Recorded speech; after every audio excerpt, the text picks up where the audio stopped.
The Multishot Bowazon is a build that comes up in discussions quite a bit, and is actually one of my preferred Amazon builds, both with good gear as well as some mid-budget items, though it does struggle a bit if you're going strictly solo self-found, but runeward options do give us at least a little bit of flexibility there. Now, before we dive too deep into the build, there is actually some housekeeping on this build that is worth taking note of. Yes, there is a bug with strafe, which you can find in the little card thing up top, but it's still a usable skill, it's just not performing as listed. And there is also a lot to go into when it comes to balancing percent damage boost and maximum damage, as well as some bugs that occur off weapon when these are combined. So for the time being, no, jewels like the one you see on screen now are not good for the Bowazon, but if the bug ever gets fixed, they will be desirable for a number of martial characters. The main thing to remember is on any piece of equipment other than weapons, you should not combine plus maximum or minimum damage along with percent enhanced damage on a single piece of gear. The other thing I'm going to note is the use of the term chase gear is especially important on this build, even compared to others, since I use this to reference obtainable and sought after gear rather than what is commonly called GG gear, which would be the inclusion of multiple perfect jewels, perfect runeward rolls, and perfect uniques. These builds, even in the end gear, are designed to be obtainable in single player and online by a normal player, not through hero editing or deep diving on certain websites. That out of the way, let's look at the premise of the build. It's essentially a physical Bowazon, so for fun, we'll be using the physical Sunder Charm, though in reality, for practical use, I wouldn't bother, especially if you're going full speed version with the 7 frames per attack setup, since you won't be taking advantage of amplified damage there, and relying on Magic Arrow instead. The main attacks we will be using are straight down the middle of the tree. With Magic Arrow, we get enough to reduce the cost to a reasonable level, or if you're feeling frisky, you can max it out to boost the conversion percent. In Multishot, since we're using it as our main attack, we go with enough to get the skill to level 23 with our equipment on, since this caps out at 24 arrows, but continues in mana cost just going up. That said, if you're playing Strafezon instead, you'll actually want to max this out, especially if they fix Strafe, since, well, it just boosts the strafe damage. Part of me actually wishes they'd cap the multi-shot cost at 26 mana, but I doubt we'll see that happen anytime soon. For Guided Arrow, since we're focusing on the physical and it's a backward synergy for Multishot, we go ahead and max this out, which provides us with exceptionally cheap casting costs, decent damage, and an okay single target skill that always hits. Well, unless it gets blocked, since it can bypass defense, but not shields. And finally, we have Strafe. You may notice mine is only level 19. I will probably bump it up to 20 if I'm still playing this build whenever we get that next level we're so close to. This is a nice skill to have for a few reasons, even with the bug. While I do use Multishot for most of the background footage, I did break this out for its best case uses, which is enemies like Gloams, where it can track them much sooner than my mediocre old man reflexes can spot them. That, and it's a great tool for triggering amplified damage on act bosses and such, since it can hit once every 1/6 of a second, or basically every other arrow. For my setup, I did pack in Max Freezing Arrow for a safety pick since I was testing this with various gear setups, and it is easily one of my favorite Amazon secondary damage skills, and if you don't have a way to deal with physical immunes, packing this with any number of Freezing Arrow budget options can really make a solid support tool. As far as the passive tree, I did 1 point in everything and let the plus skills do the rest, with Pierce being extremely handy, though with our chase gear, you only need it to be up to about 67%. We go way past that. Valkyrie is also a good way to distract enemies since she's good enough at 11 to tank a few hits while you finish them off, and while the Valkyrie is technically optional, the decoy is something you definitely want to pick up if you plan on running Bale at all, since you can cast it behind him and he'll drop Decrepify on it instead of you, letting you keep maximum attack speed for your given build.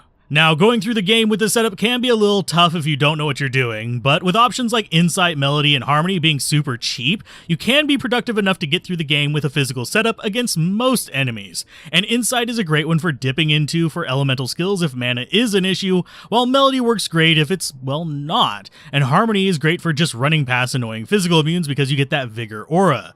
And while those can only be farmed for, like, after you get to Nightmare, you generally don't need much in normal to get, well, there, since Guided Arrow and Multishot with even mediocre bows is more than enough to deal with normal difficulty, especially if you don't mind kiting a bit. In normal, I would go with an Act 3 Fire Mercenary for a good chunk of it, just for the enchant even, or go with an Act 1 Rogue to provide some support fire, quite literally if you're using a fire one. But as soon as you get into Nightmare, you'll want to get that Might Mercenary to increase your punchiness even more, and this will generally be the mercenary you stick with to the end, eventually upgrading him in Hell difficulty with Pride, which, while primarily used for concentration, it does have a ton of other useful mods such as freezing to forced shatters and even blinding targets.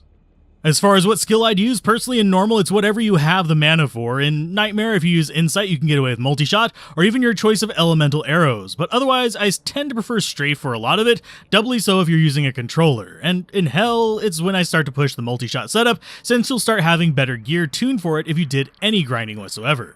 Personally, I do think for progress through the game, your best bet, even as a physical Amazon, is to acknowledge that you generally will struggle a bit on damage output while doing solo self-found, and investing in those support elemental bow skills like Exploding Arrow or Freezing Arrow will help out a great deal, and they'll even the ground between you and the basic casters at least, even though it won't match movement speed buffs on stuff like the Sorceress.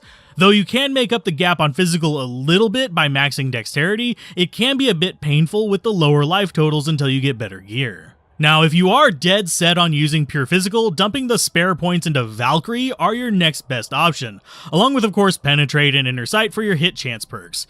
Just remember not to use Penetrate with Blessed Aim, since the aura will cancel out your attack rating bump. As we get further in though, it's time to look at chase gear, which is a bit less weird than proper GG gear, since for GG gear, you're grabbing things like Vermilion Jewels of Fervor with max damage and attack speed, Jeweler's Diadems of whatever, and other such gear, along with perfect crafts and the like, which online is semi-possible but difficult, and offline I would not hold my breath for it. The reason I have to point this out so often is because I know there will be plenty of comments discussing the reality regarding of how, due to our high +% damage sources, especially if you went max dexterity instead of high vitality, you're actually better off getting those plus damage sources rather than stacking more percent sources. The main issue being the rarity of these kinds of things compared to what your average player will encounter or be able to easily trade for without going to external sources. So, what are these pieces of chase gear that you use rather than hyper-optimized stuff? First off, we'll hit that bow. For this video, I used my Grand Matron Faith bow. It's one of the best ones in the game. But mine has a slightly unique flaw. It only has level 12 fanaticism, which unfortunately means that no matter how hard I push the build, short of using a Jeweler's Armor or downgrading to a Treachery, I'm only going to hit 8 frames per attack. And while a Faith Matriarch wouldn't have this problem, nor would any Grand Matron that rolled a level 13 or higher fanaticism, it is something we can and kind of have to build around. So with level 12 fanaticism, we need 99% increased attack speed to hit 7 frames. So instead, we opt for the 8 frame limit, so 50%, or more precisely 55%, so we can hit the max speed for strafe when we use it. So for that gear, I went with 20% gloves, and for the footage, I messed around with some crafted hit power gloves for knockback, and it is handy, though if you're going to be hunting places like Chaos Sanctuary, or even just boss hunting, you'll actually want these blue boys over here in the form of Laying of Hands for their bonus damage to demons, and that Holy Bolt is not bad either. And I went ahead and got the other 35% increased attack speed with our old trusty Andariel's Visage that I use on so many characters, which I mostly put on here admittedly to help with the freezing arrow level as well, since I'm not using skill charms on this build, since there's a better choice. This gets us to our optimal limit if we are stuck with the slower fanaticism level. The optimal choice here, if you have higher fanaticism bows, is actually either Ma'avina's Diadem with an attack speed jewel, which is fairly solid and reasonable to find, if not almost as rare as Griffin's unfortunately, or a Jeweler's Diadem, which I sadly cannot show you since I don't have one. But you throw Fervor Jewels into it, hopefully with some good prefixes like Vermilion as we mentioned way earlier. Both of these give you 45% increased attack speed, which is the most important thing for hitting that 95% requirement for the better bow, and it is the only way to get it on your helmet.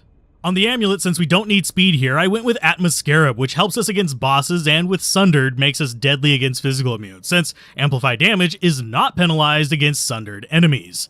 If we had the faster bow, we'd actually be using either High Lords here for the plus skills and attack speed, not to mention the resist and crit chance, or we'd be using Cat's Eye for the run speed and attack speed, and a few other nice perks. Armor-wise, some people will use Enigma here for target farming. I personally just stick with Fortitude since I hunt a lot for item bases, runes, etc., which means I want sweeping clears rather than spot clears. That, and it's hard to beat the extra 300% enhanced damage it provides with most other options, unless we're shifting more into that GG realm I mentioned earlier. Belt is another thing that shifts a bit depending on your fanaticism level. Since ours is lower, we can take advantage of Razortail, which not only gives us Pierce, but does help our damage quite a bit more than you'd realize at first.